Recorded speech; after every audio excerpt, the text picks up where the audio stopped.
Hey, what's up? This is the Flyover Libertarian podcast where three unimportant people from an unimportant place give you the opinion that you didn't ask for. I'm Josh, aka Iowan Cap. And I am Darabelli. And today we are talking about homeschooling as an act of anarchy. Yeah. So, when I went to college, well, I grew up going to public schools. I think that's a different situation. You grew up homeschooled, right? I started in the public schools and then was homeschooled 5th through 12th grade. Okay, right on.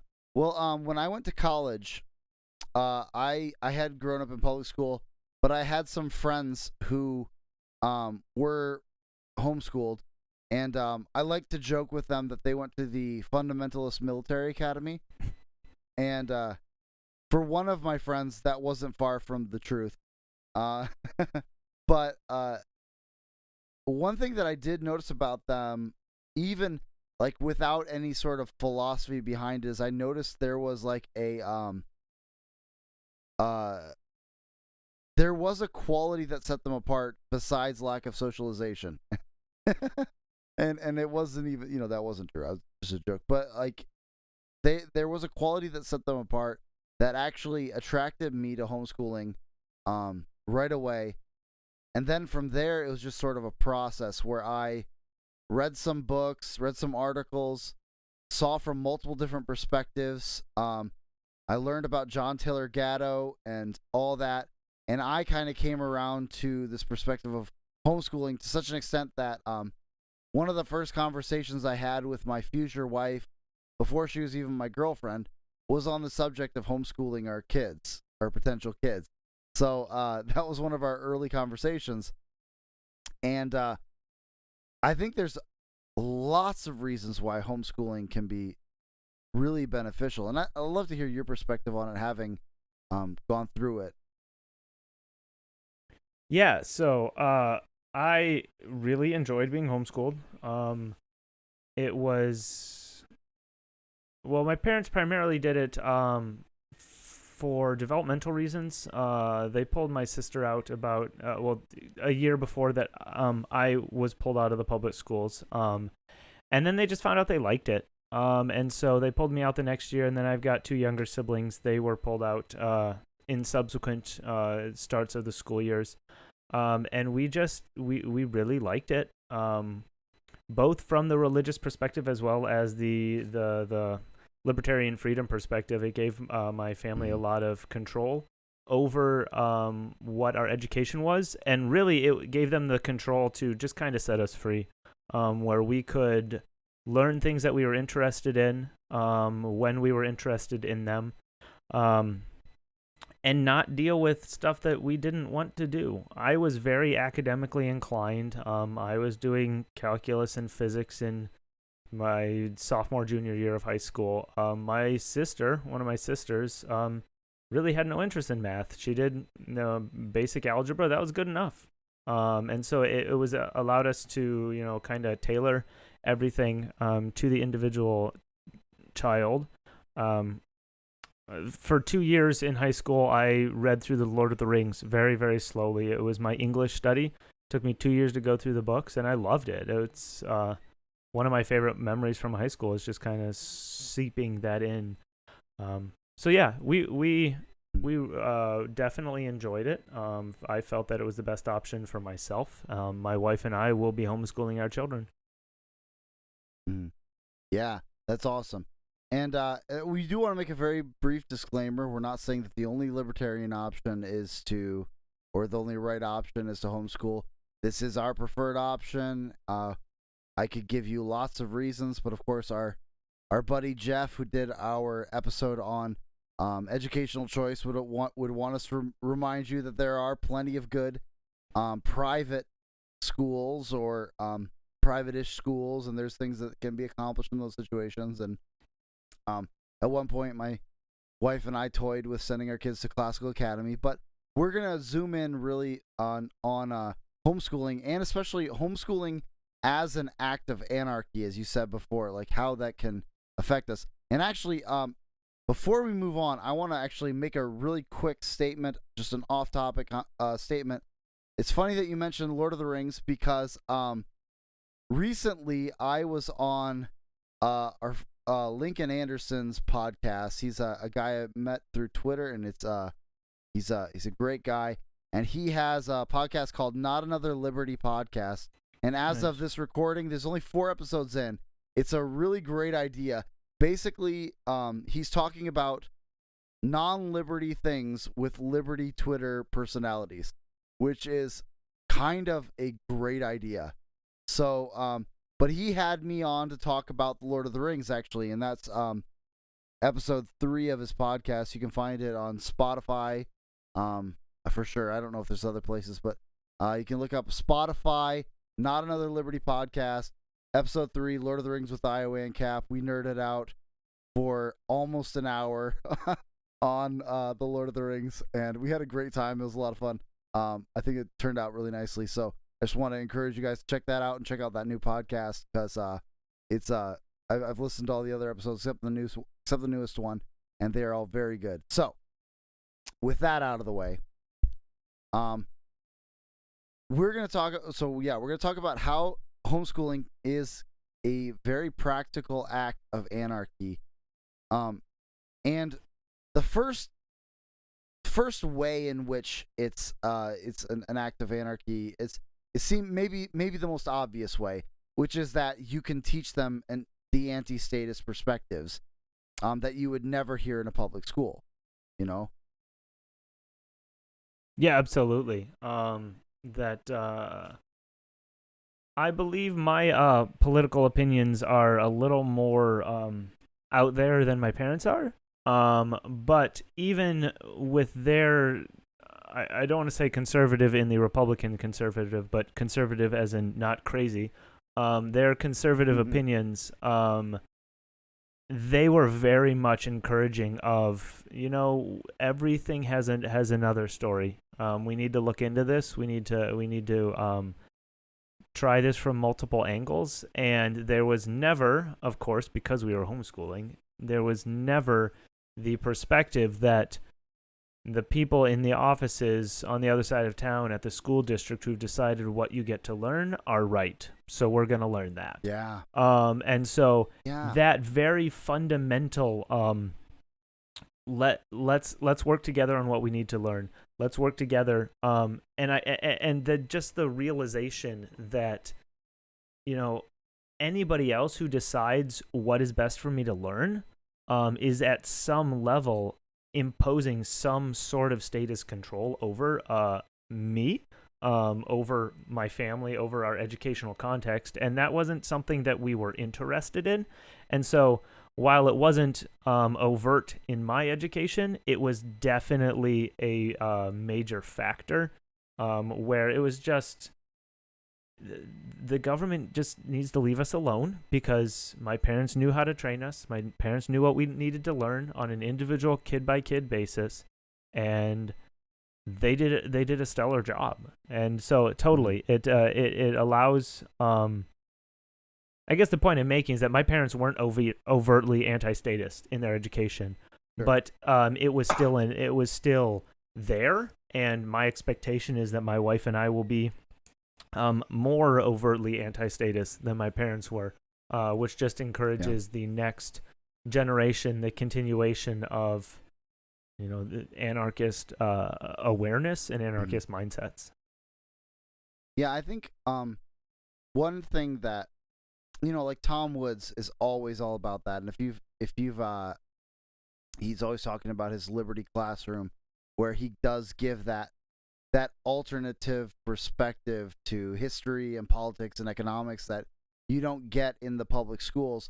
And what's remarkable about it is, and it's one of those things that like you don't even think about until you are red-pilled, I guess you could say, on the whole issue, is that 9 times out of 10, you don't even know there's an alternative perspective to be seen other than the public schools. Right. Like, I don't know that I ever considered the possibility that Lincoln could be anything other than an absolute hero. Right. Like, I didn't even know there was a third option. Like, half the stuff that I've learned about Lincoln since school, like, wasn't even brought up. The fact that he would jail his political opponents, and especially journalists. I'm like, doesn't that seem like something that should have been brought up? Like, no one even brought it up to say, like, well, of course, you have to remember the situation and blah, blah, blah. Like, no one even justified it. Right. They just didn't even bring it up. Right. And like, things like, I didn't even know that there was an offer of surrender before we dropped the bombs in Japan. Like, I didn't even know that. Yeah. Like, there's just, it's not even that, like, I have to be overtly anti-state in what I teach my child. I just don't have to give them the propaganda. Right. Absolutely. Now, of course, I think I will. I probably will teach them. I'll say, this is what Daddy believes, like, or as they get older, Father. Yeah. This is what I believe about the state and economics and stuff like that. And I think that will give them a heads up and a leg up over some of the other people they're going to come in contact with in the world. But even just the fact that I am not going to give them the one simple cookie cutter government approved answer is an act of anarchy in itself. Absolutely. Yeah, and I'm not in any way saying propagandize in the other direction, because I think in many ways that's just as flawed. Like, if you're going into a world that is full of people who've been handed the same cookie cutter explanation of everything, if you're not prepared to counter that, first of all, because you know their perspective, and second of all, because you know the answer to their perspective, then you're just going to get beat down by the force of numbers. Yeah. Like, there's so many times I would see, like, I went to a Christian college, and I would see all of these sheltered Christian kids for the first time encountering liberal Christianity, and then being like, but they sound so smart. Mm-hmm. But because my dad had given me a lot of those arguments growing up and said, well, this is what some people say, and this is why they're wrong, yeah. I was better prepared to counter them. But these other people, because they'd only heard the very simple, I mean, I guess you could call it counter propaganda, and hadn't been given, like, the explanation of, well, this is what the other side believes, and this is why they're wrong about what they believe. Absolutely. They weren't ready to encounter the world either. So I think it's not just counter propaganda, it's teaching the perspectives and helping them to think through the perspectives. Yeah, so if anybody, myself or somebody I'm debating with or a friend or whatever, if anybody cannot outline their opponent's argument in a coherent fashion, that person does not understand the topic well enough to be arguing or debating. Because they only know one side and they cannot comprehend the entire problem. And ultimately, it boils down to they have absorbed information in the form of propaganda. They may even be right, but if they only know one side, it's all propaganda. Yeah, or at the very least, a very thin understanding of what you think is correct. Absolutely. Like, which kind of it's oh, sorry. True. Yeah. No, sorry, you're right. Which leads kind of into the second thing that we had was the what we call practical decentralization.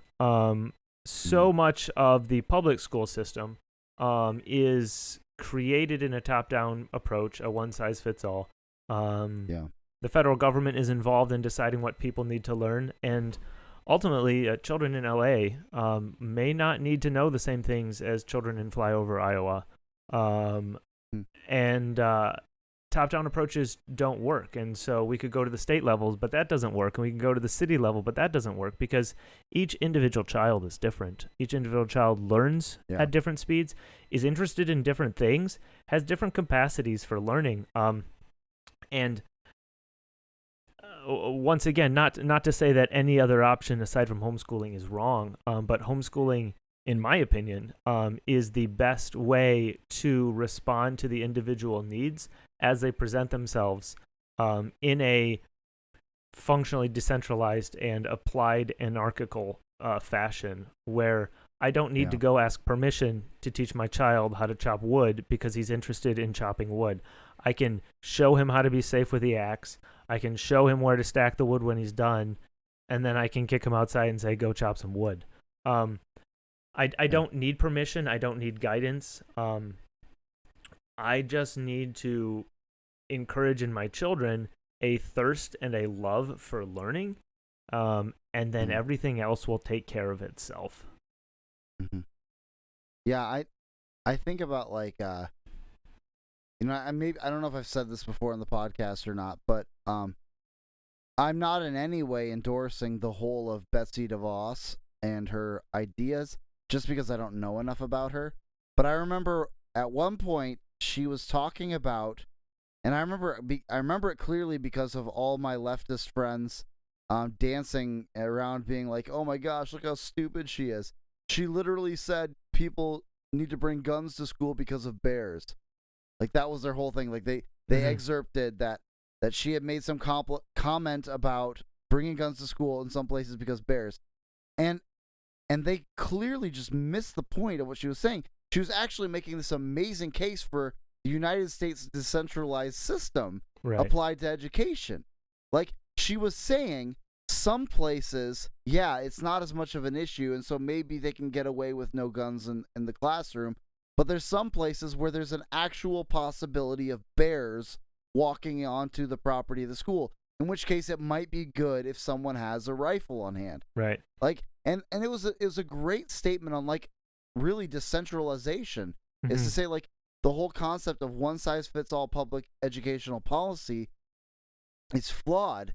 But it's all baked into the whole cake. I mentioned John Taylor Gatto a minute ago, but he is the one who did all that research and talked about how we, the so-called progressives had just looked at the Prussian system of education, and they brought in this educational model that's whole purpose was essentially the widgetization of students. Right. And that really is what we have in the public school model. In fact, it was honestly better in the one-room schoolhouses because at least there you had multiple ages in the same room, so it had to be a little bit more tailored to the student in that situation. But ever since we went to this model of separating kids off into their own age group, which I think is a mistake in itself, that we wonder why kids today, why my generation and other generations around me have no idea how to interact with older people and have this intense hatred of older people. It's because we were never taught to socialize outside of our own age. Right. And that's a problem. But this whole approach is a widgetization.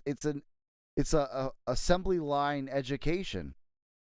First you start with this, and then you go to this, and then you go to this, and everyone has to learn all the same subjects and make sure that we cover all the important subjects, and they get to pick which subjects matter and which subjects don't. Right. And so you've got all these constant fighting over, well, can we get arts in the school? But why are we going to have art? Why are we wasting time with art when you need to learn math?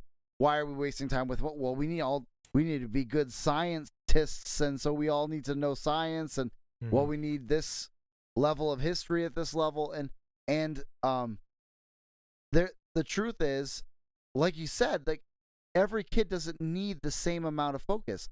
Like I took a math class on my own my senior year, and it was purely because I couldn't fit it into my schedule and I needed the fourth year of math. And so I just came in to the classroom during someone else's class. I sat in the corner and I just read the assignment for the week and did my assignments. And that's when I discovered that I didn't need the full hour that they were taking in my math classes. Right. I got that work done in 15 minutes, and then I pulled out the Chronicles of Narnia and I read that for the rest of the time. That is true for everybody who tries homeschooling.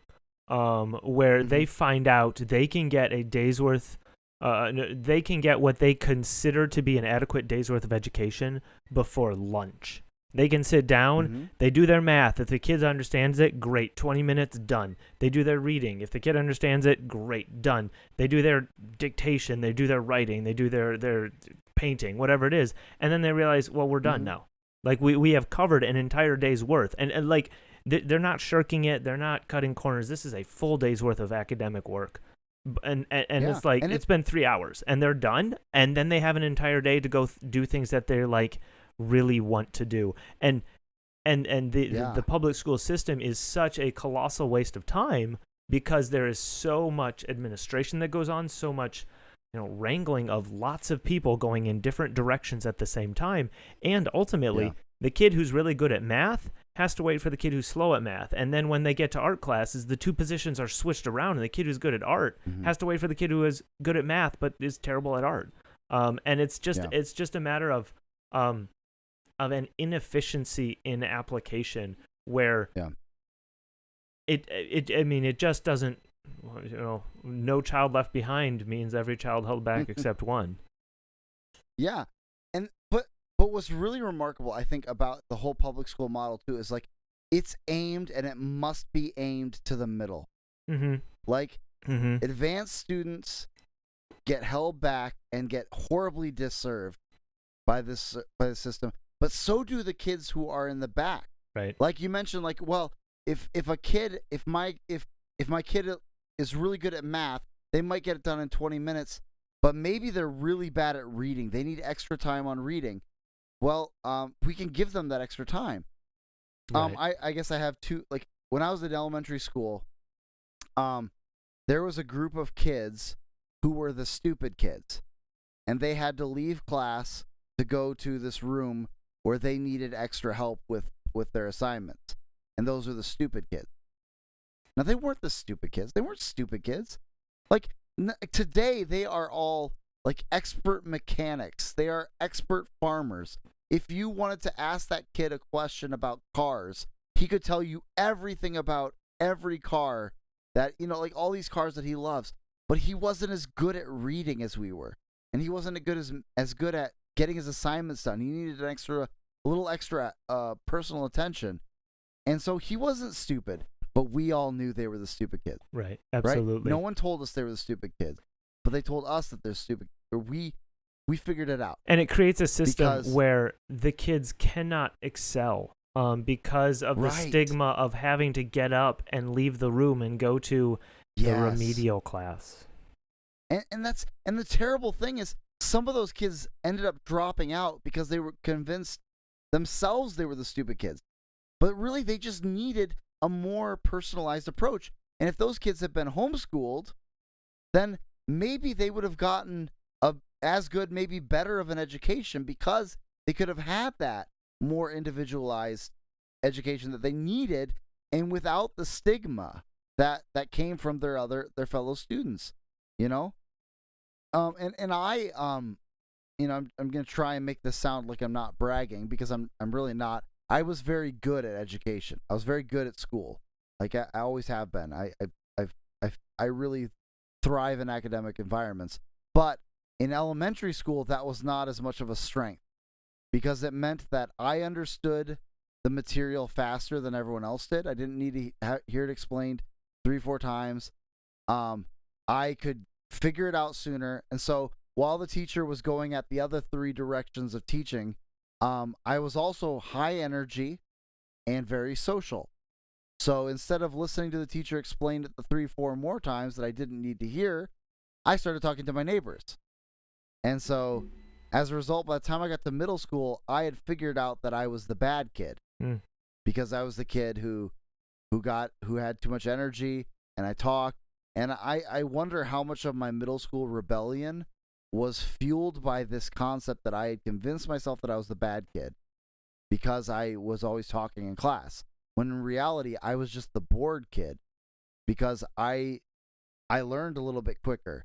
Like, academic environments really worked well for me.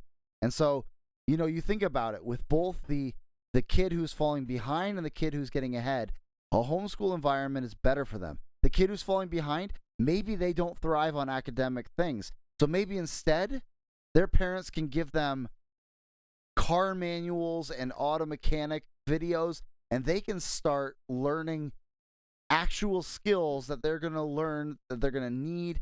They're not going to waste as much time on these subjects that they don't need to know about. Whereas some of us who were more academically inclined, well, they could have just set me free and said, all right, just do math for a while. However much you get done, just keep going. Just enjoy it. Oh, what's interesting? Do you want to read more about that? Let's go do that some more. And that's really like the beauty of homeschooling, is that decentralization model it's really a student serving model that we can we could talk about, like some people really love the unschooling approach. Some people really will take more of a more formulaic, I guess you could call it, even closer to traditional education with curriculums and stuff like that. Some people might take the classical educational model, things like that. But you can try whatever, and you can try a bunch of different ways and see what works best for your student, and then just find out what they find interesting. What are they gravitating toward, and really encourage that instead of holding them back. Tell them to take off in these directions. Absolutely, yeah. And I think the topic of how to implement the homeschooling in the range between unschooling and some sort of strict curriculum usually falls more on the parents' ability than the child's ability, and I think that that's actually the parents falling back into a more public schooly mindset, which is to say, for some parents, the concept of unschooling scares the crap out of them, because they may be more academically inclined. They may like boxes checked, and the concept of just let's learn about tugboats this week because we're interested in tugboats, and last week it was last week it was sunflowers, but we're not interested in sunflowers anymore. Now it's tugboats. That might scare them. And so that parent will gravitate towards something that's a little more structured, and that's fine. Because the children need to see that the providing of the education is also a joy, is also an adventure, and is also fun. But I would caution parents to check themselves at the door and really try to figure out and interact with their children to see what is best for the children's education. I know I did well with the academics. I did well with having a list of things to accomplish and get it done. My younger brother was a little more lackadaisical, and he did well with a little less structure. And my mom was excellent at figuring out what the children needed to excel in their own abilities to excel. Yeah. And you made a little comment there that I think was another really important part about homeschooling, which is this.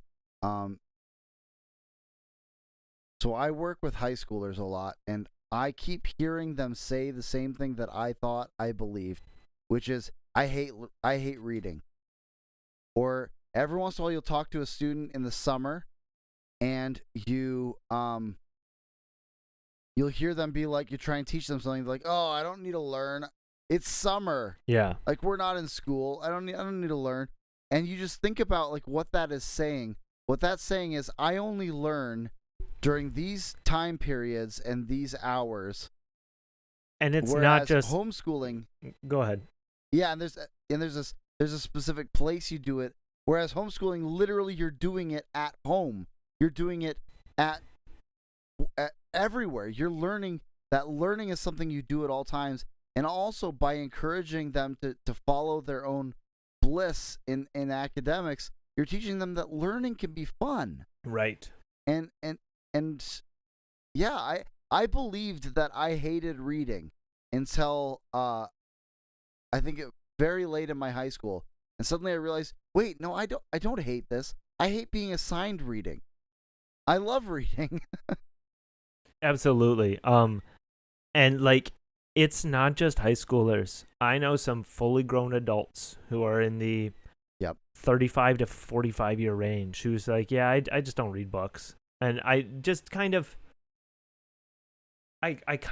inwardly lament, because whatever education, and this is, again, not to assign blame on the public school system, though judging by their age, it is to assign blame on the public school system. Their education was subpar, and they were taught to check boxes, opposed to taught to cherish and seek out learning. And that, I think, is the most fundamental reason for homeschooling is simply to teach your kids to look forward to learning, to desire to learn, and then also to equip them on how to teach themselves. Really, up until high school, your kids need to read, they need to do some basic math, and then they need to just enjoy learning. That's it. I'm pretty certain that my wife and I will be much more towards the unschooling until our children hit somewhere between 8 and 12, when we will start making sure that they are, academically ready for the world out there. But I think that oftentimes the school systems emphasize academic readiness at the expense of emotional or social readiness. I know for certain I was actually held back in kindergarten. It was an age thing, as well as I failed the lettering. They had the little sandpaper letters that you put a piece of paper on and rubbed a crayon on it. Yeah, I failed that in kindergarten, so they held me back a year. But it was a very good thing. I went to college as a 19-year-old freshman. I would not have been emotionally ready to go to college as an 18-year-old freshman. So it was a fantastic thing for me to have that opportunity to stay home and spend some time.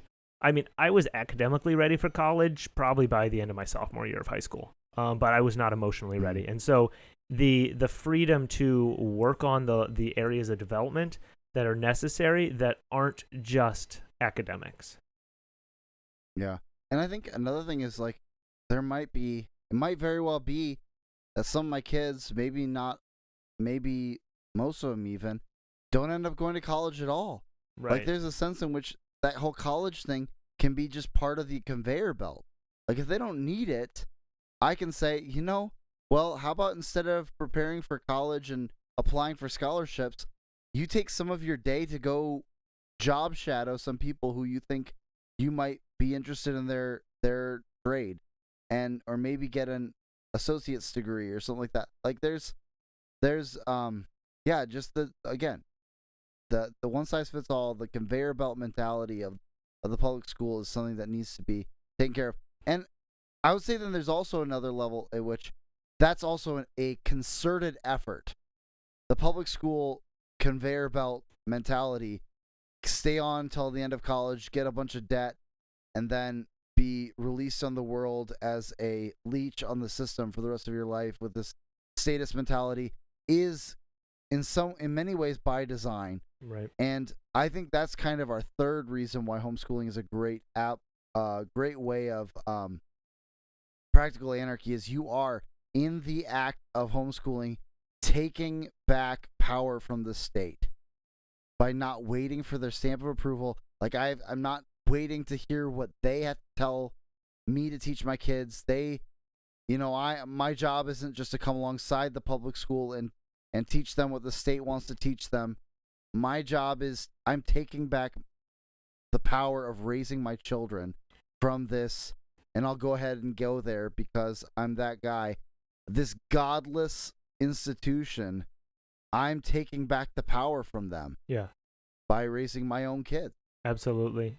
And that, is hand in hand with our last reason, which is to include specifically religious content into your education, where as a Christian, everything I do, when I'm doing things right, everything I do is in subservience to Christ. And that includes educating my children, and that includes teaching my children to act in subservience to Christ.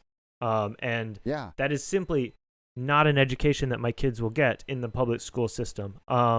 There may be Christians there, maybe even Christians there that we know and trust, but the system itself is at best morally neutral, and it is most likely worse than that. And even private schools, even religious private schools, where you can trust that they're hearing about God, it is not the same thing, in my opinion, where it is not the same thing as hearing this content day in and day out of, glorify God and enjoy Him forever, coming from the parents, coming from the mother who's most likely the one staying home, providing the homeschool education, and then hearing it again from dad when he comes home from work and reinforces and checks in. In my opinion, that is so much better than even what the private school system can offer. But that, I mean, it's just take back control from the state, raise children in the way that you think is best, and teach them about Jesus. I mean, it's not rocket science. It's just raising kids. Yeah, and I feel like there's also a real red pill situation when you realize that peer pressure is not a bug in the system, it's a feature of the public school. Like, it's the whole purpose. Like, everyone knows you are more influenced. Everyone who went to a public school knows you were far more influenced by your peers than you were by your teachers. Yes, the teacher stood in the front of the room and wrote things on the board, and you had to write down those notes, but ultimately, the quote socialization, which is always the retort that you hear as a homeschool parent to like, well, but what about getting socialized? Frankly, I don't want my kids socialized by those other demons. Absolutely. You're like, I've met those kids. I've seen the way they work. I don't want my kids taught how to be kids by them. Because like, it's insane. Children don't learn how to become adults by watching other children. Children learn how to become adults by watching other adults. And when you're surrounded by 20 or 30 kids your own age who don't want to act like the only adult in the room, there is no way that your child is going to get that positive benefit of interacting with the teacher. Yes. To get that intergenerational training. And it's I mean it's just moronic. Like the you don't go to the person who has the same problem as you in order to learn how to do something better. You may go to the same person, you may go to a person who has the same problem as you in order to find support, in order to find comfort. But if you've got a problem, you have to go to find somebody who's already overcome that problem if you want to learn from them. And it's the same thing with growing up. Your children cannot learn how to be adults from other children because they're all children and they've never been an adult. I can understand what it's like to be a child. My child cannot understand what it's like to be an adult. I need to teach him that. And he will not learn that from his friends. Yeah. The whole, like, there's so many things that, like, everyone knows that these are, like, memes for the millennial generation. But when you think about it as to why it applies to us, why does the NPC meme apply so well to the millennial generation? Because we were the ones in which the public school mentality really came on the strongest.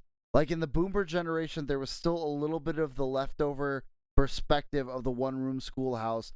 The Gen X, they were still probably perfecting it, but really, we are the ones who got full bore modern public school, and the effect is we are mindless NPCs that cannot think for ourselves. Like, the amount of people who've broken the matrix in my generation is so small.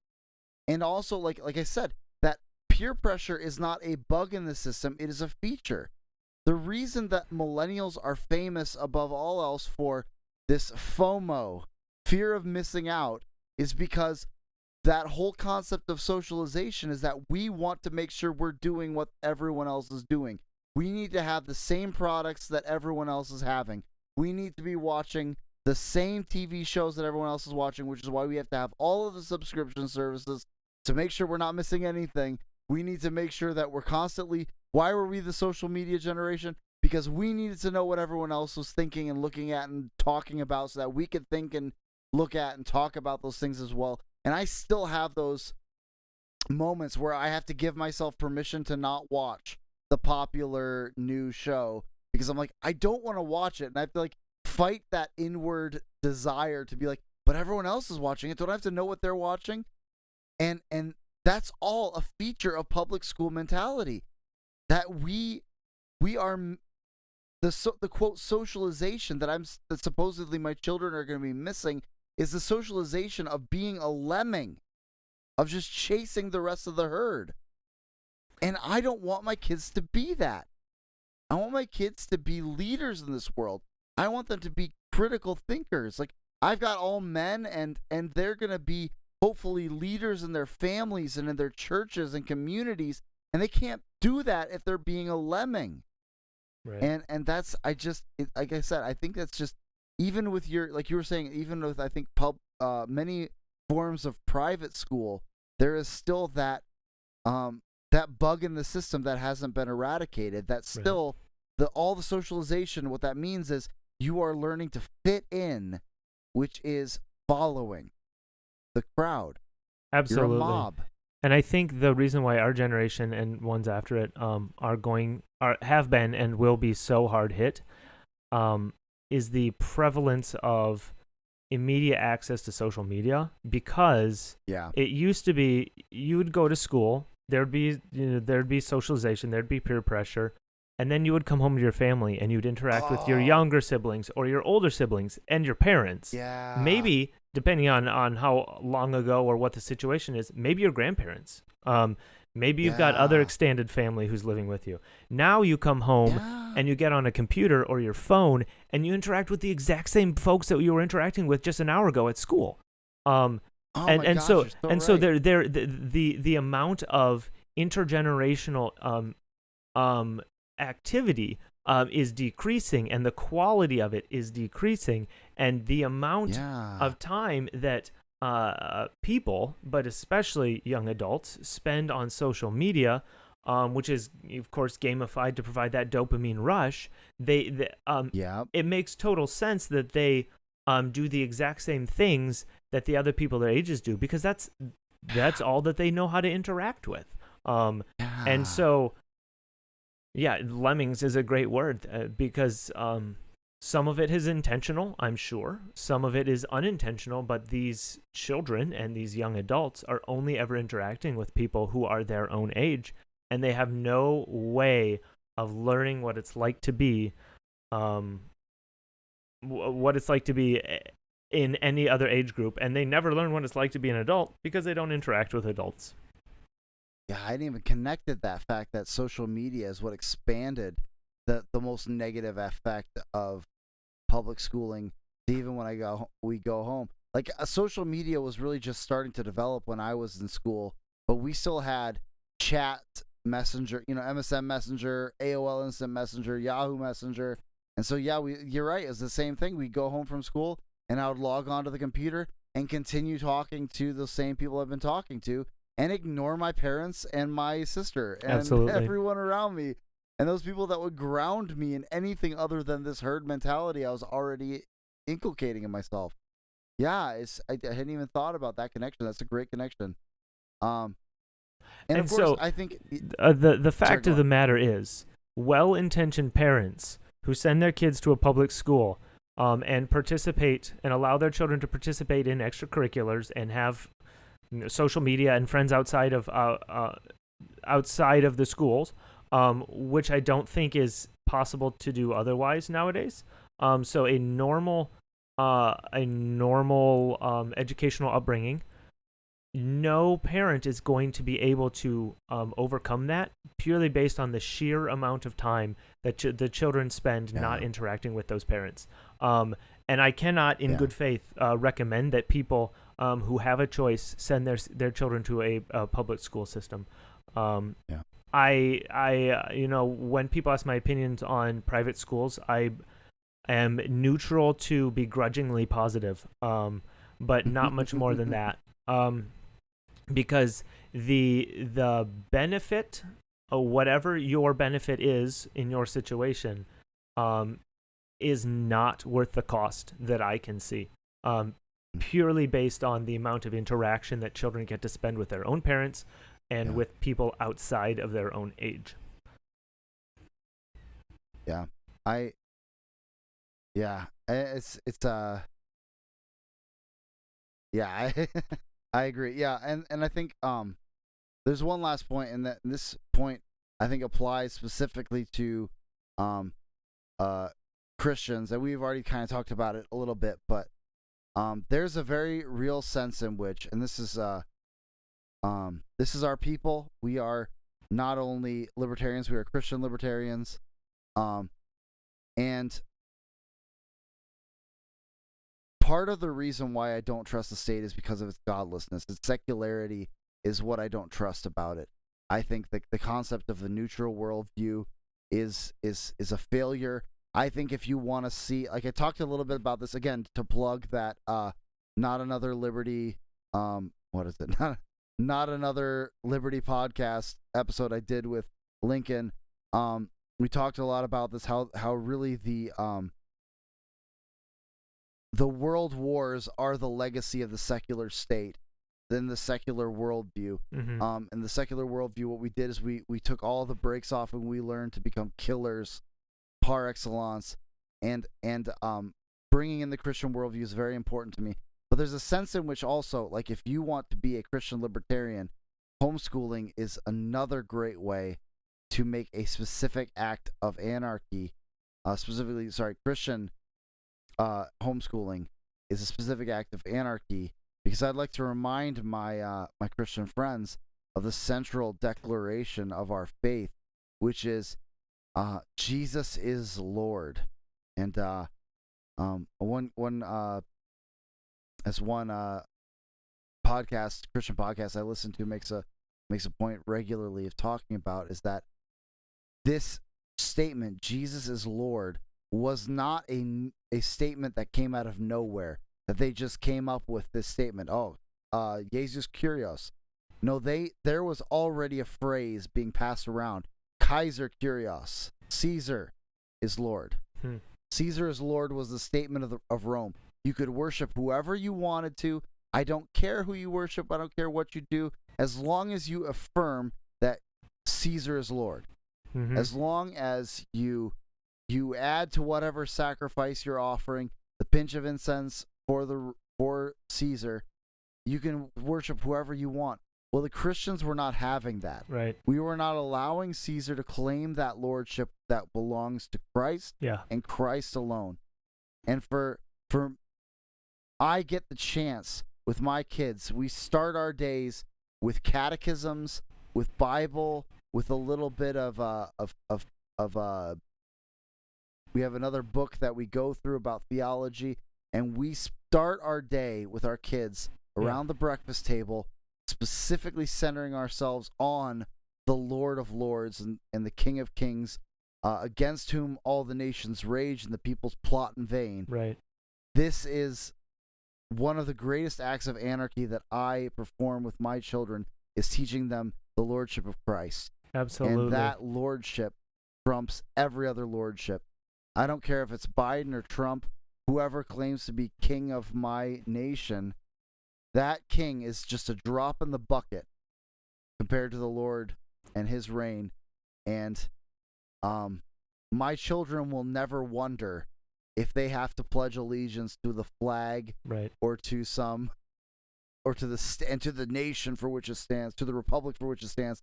They owe no such allegiance. Right. Their allegiance is to Christ and him crucified. Mm-hmm. And sure, they'll submit to the government as far as they can in good conscience sake. I'll teach them that. Like, yeah, that's Romans 13. I think it's much more of a practical thing, though we talked about that way back in episode 2 or 3, on Christian libertarianism. They'll submit to the state insofar as it's practically a good idea, but ultimately they will know Jesus is Lord. Biden is not. Yeah. So we've been going for a while now, and this is a topic that I think I forgot how passionate I was about. Yeah, because me too. I haven't talked about it in a while, and so I guess I would say to any if there's any young parents out there who are considering their educational options, I would want to encourage you to really consider homeschooling, if for no other reason than for that second point of the decentralization aspect, that you can tailor your education to your student. Just listen to what they need, listen to what they are. If you are a young person who's wondering how you can fight against the state, let me give you one way. Find a good girl. She doesn't have to be a libertarian, just a good girl who's willing to listen. Start a family, homeschool your family, and that is one of the best ways you can undermine the state. So don't run around smoking weed and championing sex work or whatever the heck left libertarians want to do, settle down, have some kids, homeschool your kids, and teach them that Jesus is Lord and Caesar is not. That's how you want to undermine the state. Do that. That's my last words. You have any last words? If anybody out there disagrees with us, we want to hear from you. I have to eat my own cooking, and if I can't listen to an opposing viewpoint, you shouldn't be listening to me. So, if you think we're wrong, I want to hear that. You can find us on Twitter. You can find us on our website, flyover.page. We're also on Facebook. I'm not on Facebook, but the other two are. Yeah, reach out. We want to hear you. If you have any questions about what it looks like to homeschool, if you are newly to it, if COVID has forced you to homeschool, or if you're just looking a year or two or 5 or 10 down the road and curious, we'd love to hear you too. I have plenty of good resources on the topic. We can get you any answers that you have. Yeah, and I think that's the big thing is it is more possible than you think it is. For sure. That's one of the things that holds a lot of people back from doing homeschooling is it just seems impossible, because one of the things that the state has convinced us of is that you need to get a specific education in order to teach your children. Okay, I'm going to go on a rant here because that's completely nonsense. And this actually gets into your topic about college education, where most of the time when people talk about college education and, if I don't go to college, then that means you're going to be in the trades. And let me be very clear. The trades are necessary. We need people who can fix things. There are not enough people who can fix things. There's a lot of great dreamers out there who make stuff and then it breaks and then they move on. But my point is, even those, more traditional academic type degrees, if you're thinking computer science, don't you dare get a college education. You can get all the information you need online for free in a whole lot less time with a lot less nonsense. You don't have to go through this stupid freshman orientation process. And you can do it on YouTube. And so I work in IT now. If you want a degree, if you want to work in IT, you don't need a degree. You just need to be able to know what you're doing, and you can learn it all online. And the same thing goes for so many different career fields that are less in the physical and more in the mental or the logical sphere. So we can maybe put this somewhere else if we need to, but you don't need to go to college. You don't need this because you can get it all online for free anyway.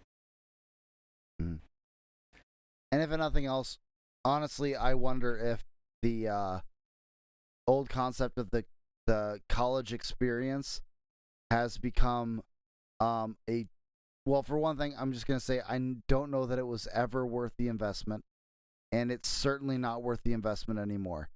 How much money you're spending in order to party, it's a bad idea.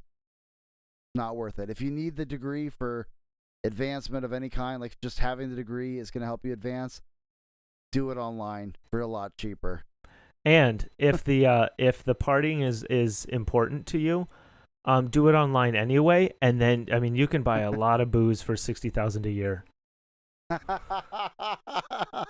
As a libertarian, I'm not going to tell you no. As a Christian, I would encourage otherwise. But maybe we should not end with that. My bad. Oh no, I think it's very good. A good place to stop would have been a few conversations back, but it happened. We're moving on. No, but it's very good. I've really enjoyed this conversation. I hope you have as well. I hope it's been challenging to you or confirming to you. Maybe if you're just listening and you're trying to. You're yourself thinking about homeschooling, or you are homeschooling, and you're like, did I make the right decision? Maybe it's confirming for you. But yeah, take control of your own household. That is the best place to start in undermining the state. Take control of your own household and your own life. Absolutely. Your own, yeah. And so, with that, I think we're gonna call it a episode. Once again, because the rural Rothbard isn't here to rein us in, we've gone way too long. Absolutely. Sorry, yeah. man. But but it was good. I hope you enjoy it, and we'll see you next time. Take care, everyone.